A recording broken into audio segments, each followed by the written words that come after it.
How did short lifespans and geography influence pagans and Christians in establishing the fall festivities that we call Halloween? Today on The Vantage Point, we're going to answer that question. I hope you'll join me.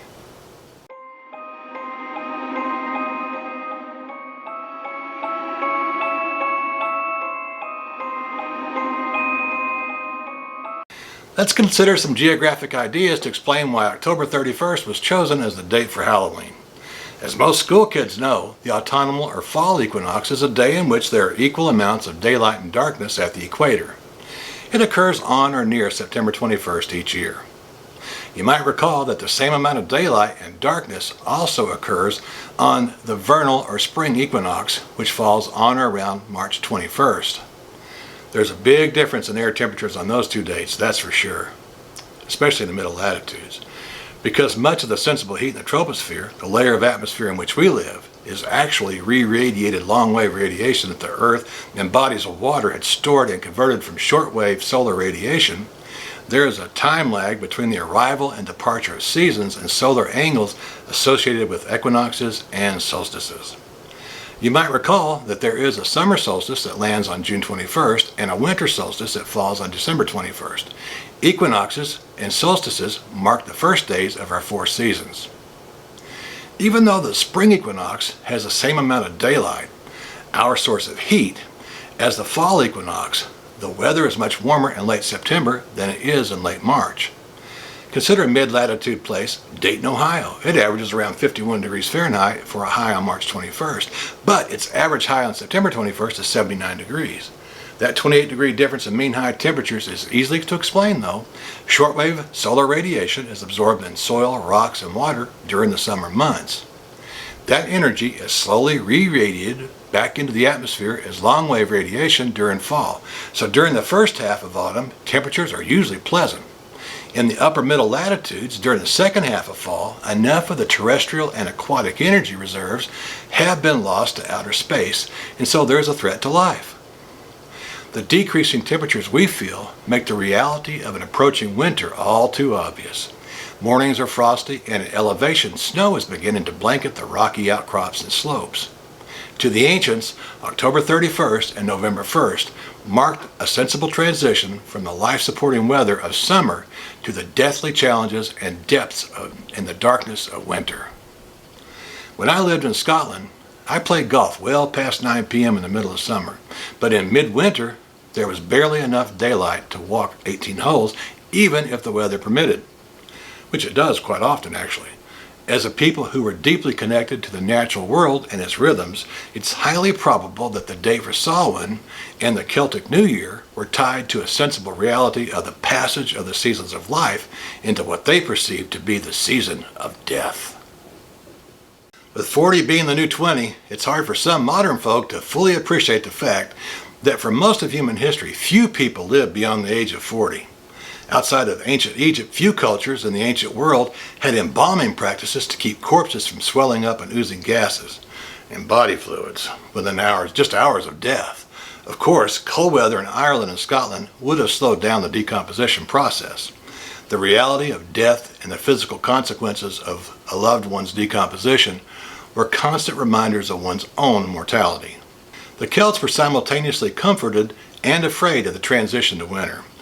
Cold weather's threat to life and limb increased precipitously throughout the fall season, so it was a time of year in which beliefs about visits from deceased loved ones gave them some psychological comfort.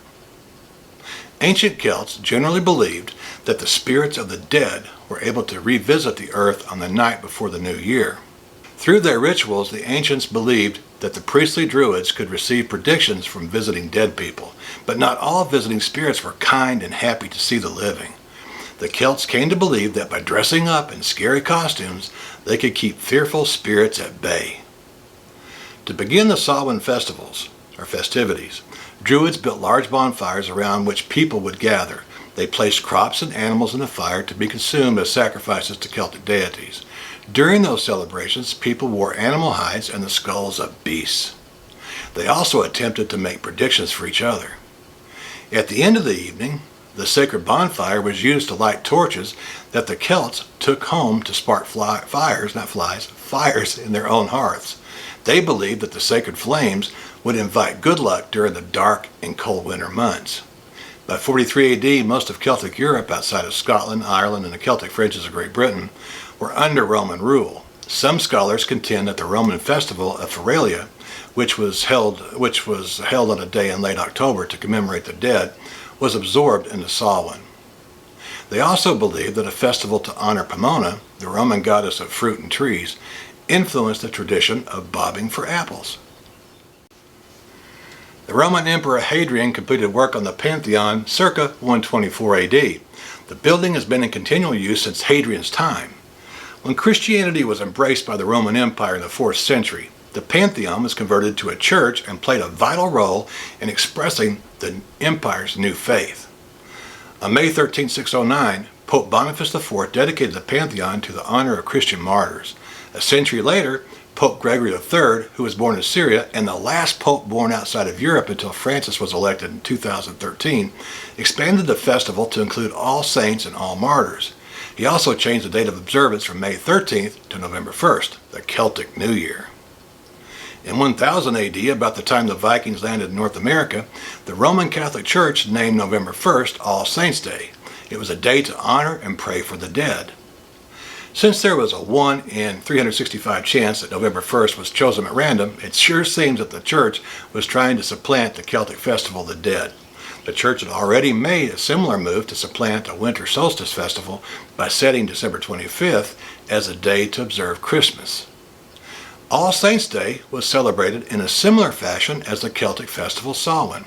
The festivities included lighting large bonfires, dressing up as angels, devils, and saints, as well as taking part in parades.